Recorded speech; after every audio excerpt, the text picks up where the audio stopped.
Developing a video game is a Herculean task, one that takes years of planning, execution, a ton of luck, and even a dash of foresight to try and land at a time when enough people care to part with their money to make it all worthwhile. The following, well, it's certainly gonna take a miracle. I'm Scott from WhatCulture.com, and these are 10 upcoming video games which are already doomed. Number 10, Fair Games. Sony has made no secret of the fact that they're pivoting hard into live service titles, one of the most high-profile being Fair Games, officially announced in 2023. Described as a competitive heist experience, Fair Games immediately failed to make much of a dent with the gaming masses, with the majority of reactions labeling the characters as generic and the whole thing lacking any signature elements. It didn't help that the trailer showed no gameplay, and well over a year later, we still haven't seen even a single screenshot of Fair Games in action. With there arguably being an excess of live service heist shooters at the moment, it's tough to care much about another one being farted out, especially when it's not doing much new or interesting with the formula, at least on the surface. Also, that title? Yeesh.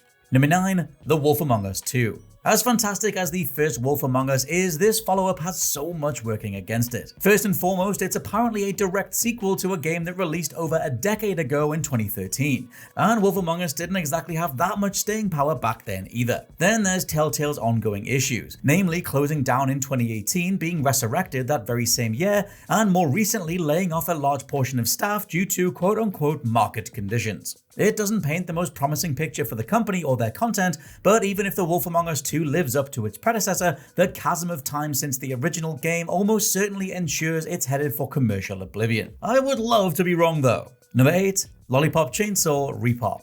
A remake of the James Gunn penned cult fave action game Lollipop Chainsaw was first announced in the summer of 2022, and while it certainly doesn't have either Gunn or game director Suda51 involved, the real concerns do lie elsewhere. Above all else, during development, Lollipop Chainsaw Repop was quietly downgraded from a remake to a remaster, with publisher Dragami Games saying it was due to fan requests for a remaster rather than the former. Except many fans were eager to see the original game's more awkward gameplay elements smoothed out, alongside a wider visual overhaul, and indeed the first trailer for Repop makes it look like a fairly bog-standard remaster. The final nail in the coffin, all 16 of the licensed songs included in the original game, such as Tony Basil's Mickey, Dead or Alive's You Spin Me Round Like a Record, and Joan Jett and the Blackheart's Cherry Bomb, have been removed due to the costs of relicensing them. This music was a core part of Lollipop Chainsaw's identity, and combined with the overall scaling down of the project, feels like this remaster is a boring foregone conclusion. Number 7, Star Citizen.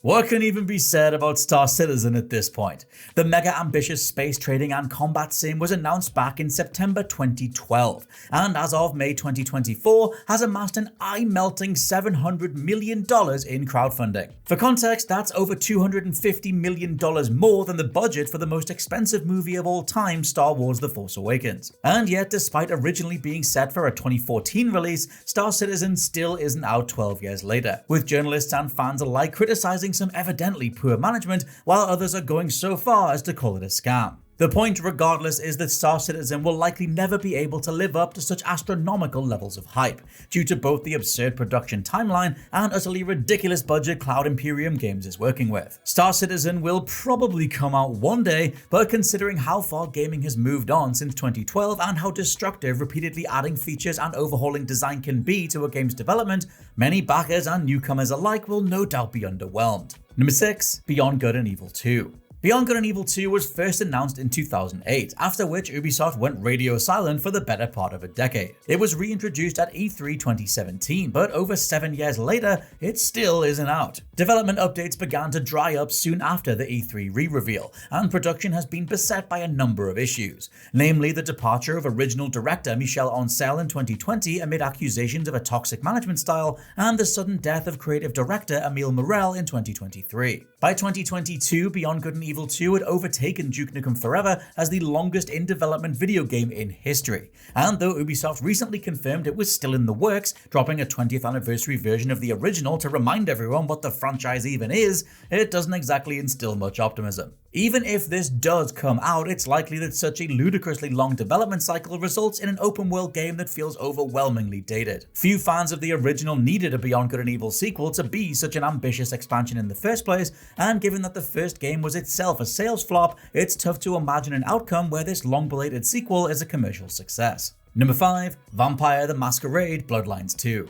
This long-awaited sequel began development in 2016 and has continuously stalled due to various key team members exiting the project, as well as original developer Hardsuit Labs being dismissed by their publisher in 2021. The situation was dire enough that Paradox Interactive considered cancelling the game outright, but ultimately decided to forge ahead, with Still Wakes the Deep devs The Chinese Room confirmed to be finishing the project in late 2023. Updates have been sporadic over the last few years, despite an apparent 2024 release date, though earlier this year a new gameplay glimpse did leave fans pretty crestfallen. To be blunt, the game looks rough from a visuals and gameplay standpoint, enough that even many of the series' hardcore fans vowed they're no longer interested. Given that Vampire the Masquerade is already a niche franchise, that's an incredibly bad look, and makes it highly unlikely that the game will manage to turn a profit when it finally releases. Number 4. Star Wars Knights of the Old Republic Remake. Short of the game being developed as a massive Final Fantasy VII Remake-style reimagining, it should have been possible for a competent, well-managed AAA studio to deliver the remake of Star Wars Knights of the Old Republic within a few years. Well, KOTOR's remake was first announced in September 2021,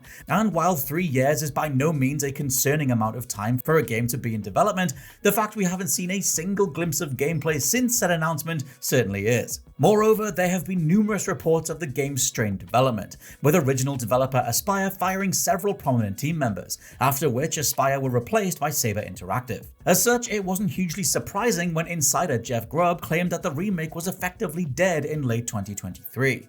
And to add more fuel to the fire, Saber's parent company Embracer sold them off in March 2024. The KOTOR remake is apparently still continuing development, but with so many hurdles in its path, it likely won't turn out very well, if it turns out at all. Number 3. Prince of Persia: The Sands of Time Remake. Compared to remaking Knights of the Old Republic, a new version of platforming classic Prince of Persia: The Sands of Time should be a goddamn walk in the park. And yet, 4 years after it was first announced, we've still got a while to wait. It didn't help that the initial reveal trailer was torn asunder by fans who felt that the remake's visuals were severely below par, which Ubisoft misguidedly attempted to defend as an artistic choice. The online negativity ultimately prompted Ubi to delay the game from its intended January 2021 release to an unspecified date, and by the next year, development had reportedly been restarted altogether at Ubisoft Montreal. The remake was finally re-announced at an Ubisoft Forward event this past June 2024, with a teaser that featured no gameplay footage whatsoever and promised a 2026 release. That a seemingly straightforward remake of a 10-hour action-adventure game is taking 6 years to develop is pretty shocking, and makes it tough to have any faith in the final product.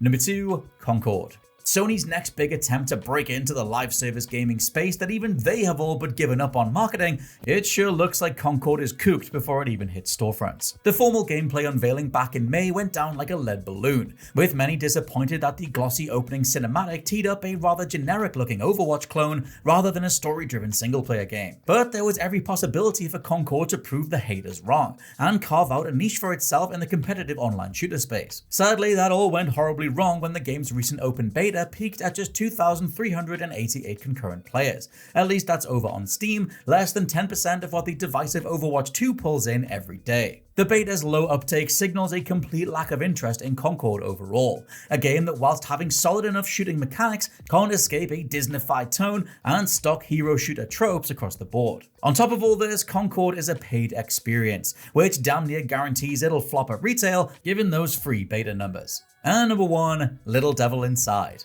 Action-adventure game Little Devil Inside was first announced via Kickstarter campaign in April 2015, with an original intended release of fall 2016. Yeah, about that. In the near 8 years since, its release has been continually pushed back while developer Neostream Interactive offered increasingly sporadic updates on the title's development. Hell, its original crowdfunding pledge stated a Wii U release as a stretch goal, just to lend extra context to how long this thing has been mired in development hell. In 2020, the tide seemed to be turning, as Little Devil Inside was announced as a timed console exclusive on PS4 and PS5.